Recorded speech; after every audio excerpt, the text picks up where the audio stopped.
weight to it.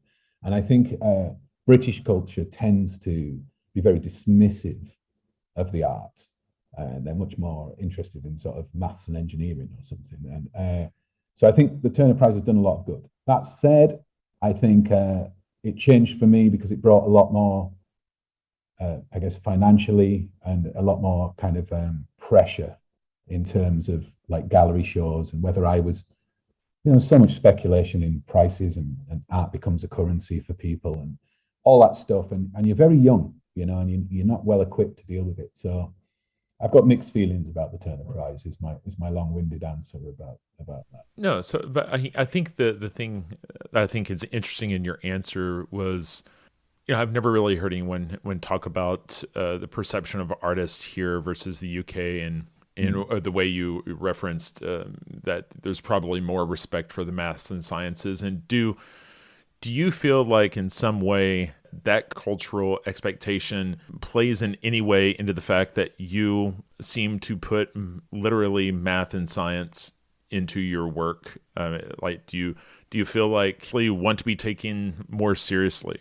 No, I don't think that comes from that. I've always been interested in since I watched Charles and Ray Eames' Power of 10. I've always been fascinated with the universe and the language of mathematics, the patterns and the beauty and abstraction and so on.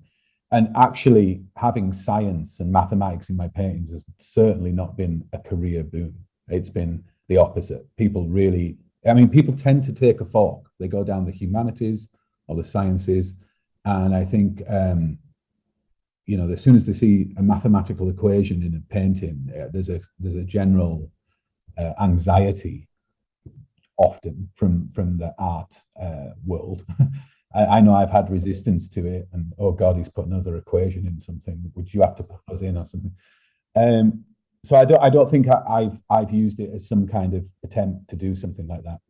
And I think the arts in the UK are definitely celebrated, but they're celebrated more often through music because of like the history with like the Beatles and so on, filmmaking, and it's got that. But the plastic arts, the painters, we tend, like, our history is much more Turner,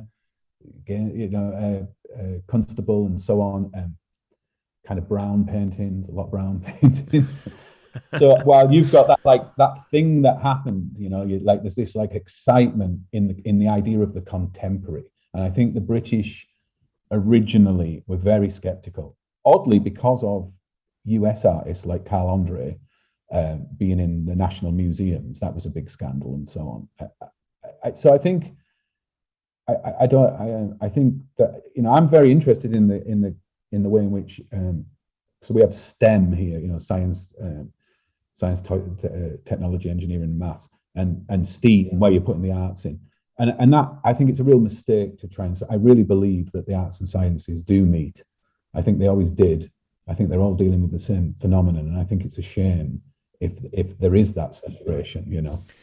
No, I had a conversation at a dinner party. I go back to my original thing here, and I was seated next to an engineer. It's a very interesting conversation when you have an engineer talk to an artist, and particularly when we start talking about education. Basically, I was trying to explain because this person was like, I don't see the value in arts education. I was trying to explain that in arts education, what you're really doing is probably better preparing these minds for the world, because engineering likes to think in terms of zero-sum games, solvable solutions. Every question has a finite answer, whereas in the art world, we're asking students to think in areas that is perfectly gray. It's in the majority of the world, there are no predefined answers, right? Well, I also, the engineer has to understand that the engineering is the equivalent of the applied arts, because you've got these pure theoretical physicists that are not unlike abstract painters. They're just, these physicists or mathematicians just working on pure mathematics with no function, no utility, just for the aesthetics, just for the beauty of the thing. And out of that, they discover something like relativity, and then we have a GPS system, right, which wouldn't work without that. And in the same way, we have the pure arts, and then we have like various applied arts and design and architecture and so on. And so you know, it's all one, right? And I think this idea of like of not understanding that they all need each other is a consequence of the education system where you have to have a syllabus. People choose subjects. We don't have a holistic approach to learning. We don't have a classical education where you get history for free. And my experience of arts education has been about a kind of a more holistic view of learning. It definitely there was where my curiosity was fired. I didn't get a lot of academic qualifications. I was, you know, like I said, my childhood, I don't want to go into it, but it wasn't nice, and I didn't go down the school route. But arts education offered me an opportunity to dip into, as an autodidact, all these things. I ended up being highly interested in science and mathematics. So I think art, and you know, I know various charities that work in this with difficult schools, where they've privileged art education in their syllabus, and by doing that, their results have gone through the roof. You know, because it's inspiring, it's intuitive, and it's important that those things are brought together.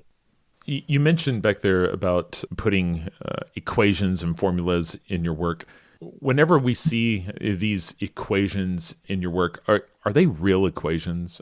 Well, you know, like all of mathematics is made. First of all, yes, is the answer. Yes, they are. They're real equations. But what do you mean by real? Are they in a science book or in borrowed, or are these creations from your mind? It depends on the particular work you're talking about. But you know, I'm mathematically literate. I can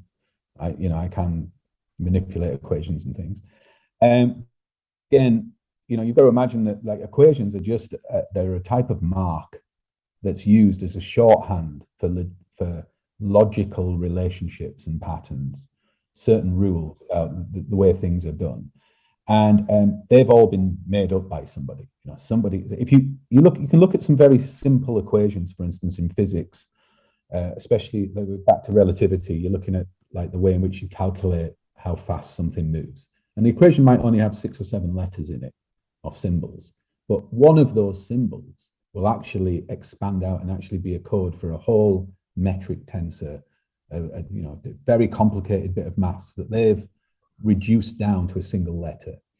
And in a lot of those equation paintings, what I was trying to do was create my own sort of codified language for the process of painting, a way of codifying in the same way that Alan Turing would codify something. So yes, they're real, they make sense, they have a logic to them, but they're not necessarily in the canon of a particular field of maths, because that doesn't really mean anything to me. It has to be active, you know. I'm also an autodidact, and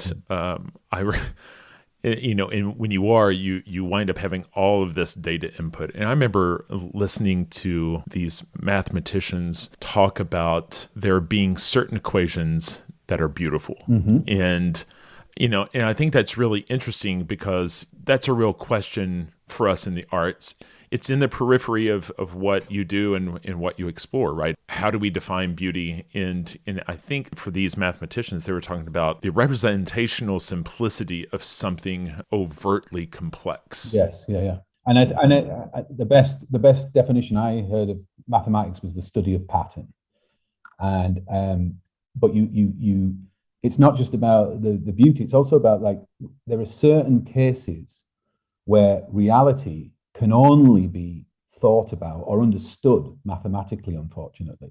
When you're talking about multiple dimensions, our brains don't work that way. You know, there isn't a simple visual or literal metaphor that can be used. You have to sort of understand the maths. And oddly, if you carry some of this with you and you begin to think about, I remember there was a talk between Richard Feynman and an artist, I can't remember who it was, and he was saying, oh, well, you just deal with the number crunching or something, you know. And he said, no, if I look at a flower, this is Feynman, If I look at a flower, I still see the beauty and the poetry you see, but I see the DNA in it. I see the mathematical splitting of the width, and that just adds to the sense of beauty and wonder. And I think you can, with mathematics, it's possible to understand or feel a certain kind of shift in your perception of who you are and what you are, which is very beautiful. But unfortunately, it's out of touch for the majority of the population because it's a relatively advanced level. I think YouTube's helped a lot because you can watch some of this stuff and it's explained in a relatively simple way, and people can get a sort of insight into some of these things. But these are not fanciful ideas. These are reality.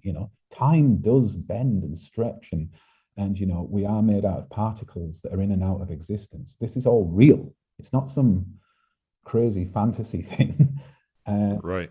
And yet, seemingly pop idol and whatever is real. So it's right. I just think it's a great shame. I think some of those things are as beautiful as a Mozart symphony, and I at the moment I'm working with some mathematicians on a project that I've been wanting to do for 20 years now, which is just a mini golf, crazy golf course based on the number line as it's a mixture between a sculpture park and an educational facility, and we're having a lot of fun. It's going to be the world's greatest mini golf course, but I'll tell you about that. That's awesome. Some other time. That's for awesome. that reason, for exactly that reason, to begin to look at the beauty of mathematics and how it relates to art.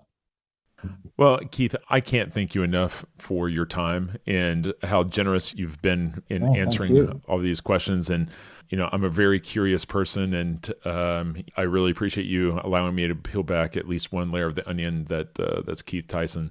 I wish you the best of luck with your mini golf course, and encourage people to check out the show that's up now at Hauser Wirth in New York. And so, I really appreciate your generosity. I appreciate you asking me on. It's been great. Thank you.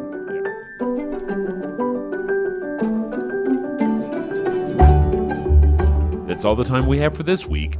You've been listening to Art Sense. You can find the show on Apple Podcasts, iTunes, Google Play, Stitcher Radio, Spotify, or your favorite podcast app. If you've enjoyed this podcast, be sure to subscribe. And while you're there, please rate the show and leave a quick review. Your feedback is the key to other folks finding us. And if you'd like to see images related to the conversation, read the transcript, and find other bonus features, you can go to cambia.art and click on the podcast tab. If you'd like to reach out to me, you can email me at craig@cambia.art.